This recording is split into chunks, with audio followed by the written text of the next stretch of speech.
લઈને પણ ખૂબ સારો અત્યારે અહીંયા વ્યવસ્થા યોજના કરવામાં આવી રહી છે। તો તેને લઈને આ મંદિર પરિસરની બહારના દ્રશ્યો હું આપને બતાવી રહી છું। મંદિર પરિસરમાં તો અદ્ભુત નજારો જોવા મળી રહ્યો છે, પરંતુ આ મંદિર પરિસરની બહારના દ્રશ્યો છે કે જ્યાં તૈયારીઓ કરવામાં આવી રહી છે। માત્ર થોડી ક્ષણોની વાર છે કે મુખ્યમંત્રી ભૂપેન્દ્ર પટેલ આવશે અને ત્યારબાદ પહિંદ વિધિ કરવામાં આવશે, કારણ કે તમે કહું એમ બહેનની ઈચ્છા પૂર્ણ કરવાની છે અને બહેનની ઈચ્છા પૂર્ણ કરવા માટે જે બાઈ છે તે ખૂબ લલાયિત છે, કારણ કે ભગવાન જગન્નાથ જે છે અને આ તો તેમના બહેન સુભદ્રા છે અને તેમના બહેનની ઈચ્છા પૂર્ણ કરવા માટે ભગવાન જે છે તે અત્યારે લલાયિત થઈ રહ્યા છે। એ જગતના નાથ જે છે તેઓ હવે બસ થોડી ક્ષણોમાં પહિંદ વિધિ બાદ તેઓ નગરચર્યાએ નીકળશે। તો અમદાવાદમાં આજે ઐતિહાસિક રથયાત્રા જે છે 149મી રથયાત્રા, તેનું પ્રસ્થાન માત્ર થોડી વારમાં થશે। તો ભક્તોને સામે ચાલી અને ભગવાન જગન્નાથ જે છે તે નગરચર્યાએ નીકળશે અને દર્શન આપવા માટે નીકળશે।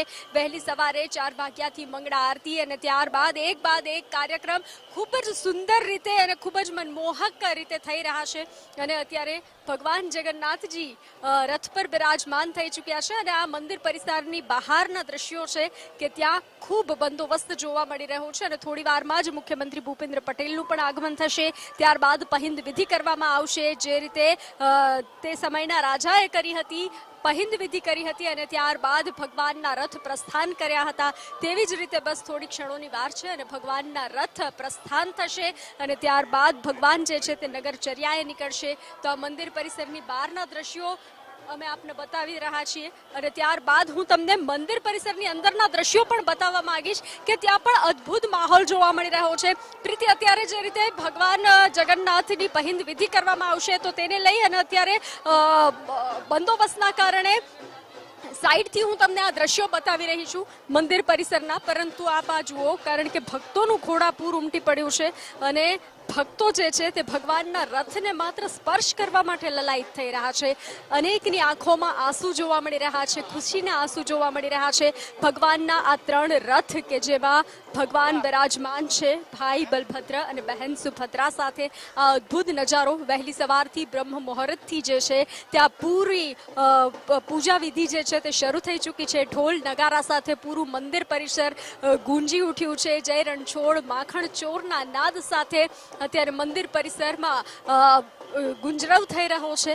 તો આ સીધા જ દ્રશ્યો, પૂરું મંદિર જે છે તેને સજાવવામાં આવી રહ્યું છે, રંગબેરંગી ફૂલોથી, અલગ અલગ પુષ્પોથી આ રથને જે છે તે શણગાર કરવામાં આવ્યો છે અને ત્યારબાદ ભગવાનને જ્યારે રથમાં બિરાજમાન કરવામાં આવ્યા ત્યારબાદ પણ તેઓને શણગાર કરવામાં આવ્યો, રજવાડી વેશ ભગવાનને ધારણ કરવામાં આવ્યો છે। રંગબેરંગી ફૂલો જે છે તે નંદી ઘોષ, તાલ ધ્વજ અને દર્પદલન રથ જે છે તે અત્યારે ભવ્ય આકર્ષણનું કેન્દ્ર બન્યા છે, કારણ કે જગતનો નાથ જે છે તે તેમાં બિરાજમાન છે। રંગબેરંગી ફૂલો અને પરંપરાગત સજાવટથી જે છે આ રથ તમે જોઈ રહ્યા છો તેને શણગાર કરવામાં આવ્યા છે। રથને દિવ્ય અને ભક્તિમય શણગાર કરવામાં આવ્યો છે।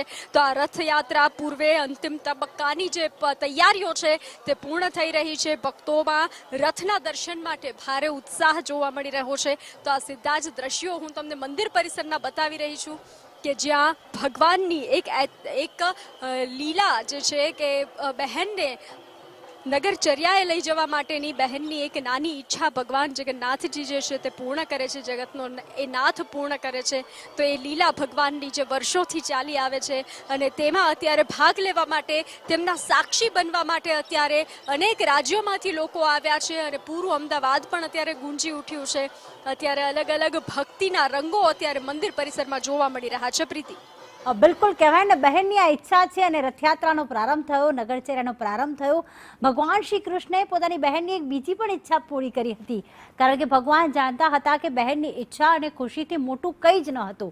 જ્યારે વનવાસ દરમિયાન અર્જુન દ્વારકા આવ્યા હતા અને અર્જુન અને સુભદ્રા વચ્ચે પ્રેમની શરૂઆત થઈ હતી, બંને એકબીજાને પ્રેમ કરતા હતા, પરંતુ બલભદ્રજી એવું ઈચ્છતા હતા કે બહેન સુભદ્રાના લગ્ન દુર્યોધન સાથે થાય, પરંતુ ભગવાન શ્રી કૃષ્ણ જે છે એ બહેનની લાગણી, એ બહેનના પ્રેમને સમજતા હતા, તેની ઈચ્છાને સમજતા હતા અને એટલા જ માટે તેમના સહયોગથી જ સુભદ્રાજી અને અર્જુનના વિવાહ સંપન્ન થયા હતા।